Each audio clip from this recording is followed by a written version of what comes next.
know that was a different year. What Elite Eight?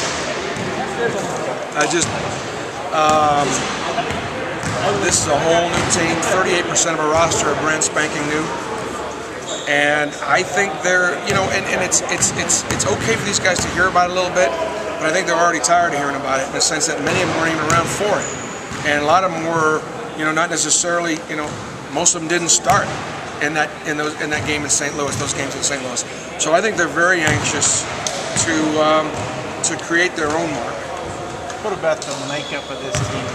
I know you got a pretty good mix of young guys, older guys. Yeah. You just talk about depth. I think depth. I think we finally have 13 scholarship guys. This is as deep a roster as I've had, and probably particularly on the front line. There were times when we only had one center, maybe two. This year we have three guys that legitimately can play the position, and they all bring some different dimensions. So I think depth. I think the other word is competition. There's going to be tremendous competition. Now, will cream rise to the top? When you've got some great players, they do. We're going to find out who the great players are. But that's what this preseason is all about. I try not to go in with too many preconceived notions. I know Melvin Goins is a senior. I know Scotty Hobson is returning as one of our more talented players. I know how heralded Tobias Harris was coming out of high school.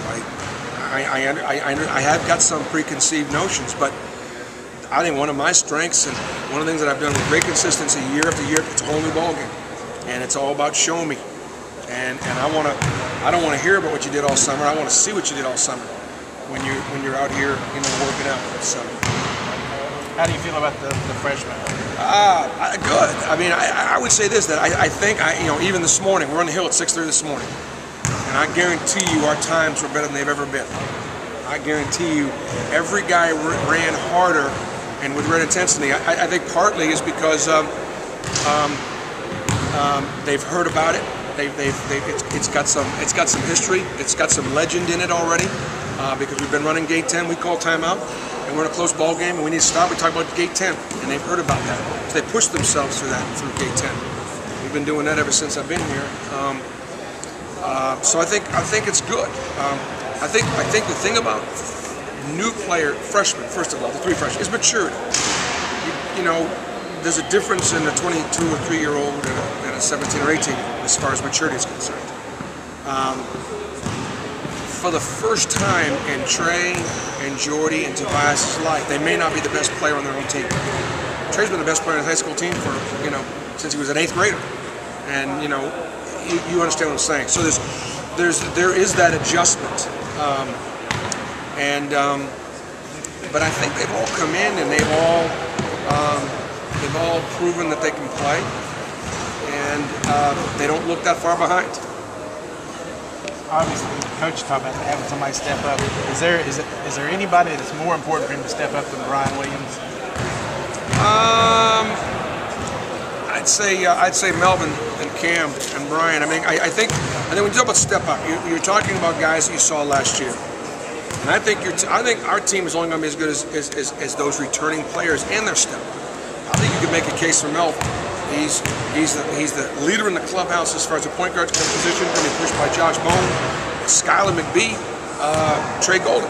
They're all going to take a run at him in his position. But you saw him against San Diego State, and you saw him another time during the season when he wasn't as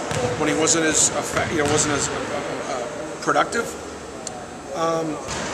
I agree with what you're saying about Brian Williams, because we've sort of been, Brian's been groomed, for when Wayne left, but he finds himself in competition with a young Kenny Hall and a veteran John Fields, and so Brian's going to be pushed. But Brian pushed himself in the offseason. He's prepared himself to really put his mark on this team. Cameron Tatum is a guy that's not got. He's quietly. Nobody's talking about Cameron. Nobody's talking about Cameron. Watch out. I think Cameron is. God, I'm praying for Cameron. I pray that he's healthy, that he stays healthy. Cameron has not been healthy for 3 straight years, and I don't mind telling you that. He's been in my prayers, because he deserves. I mean, he just hasn't had a healthy. If he stays healthy, he's going to have it. He's going to really you're going to see some real step up.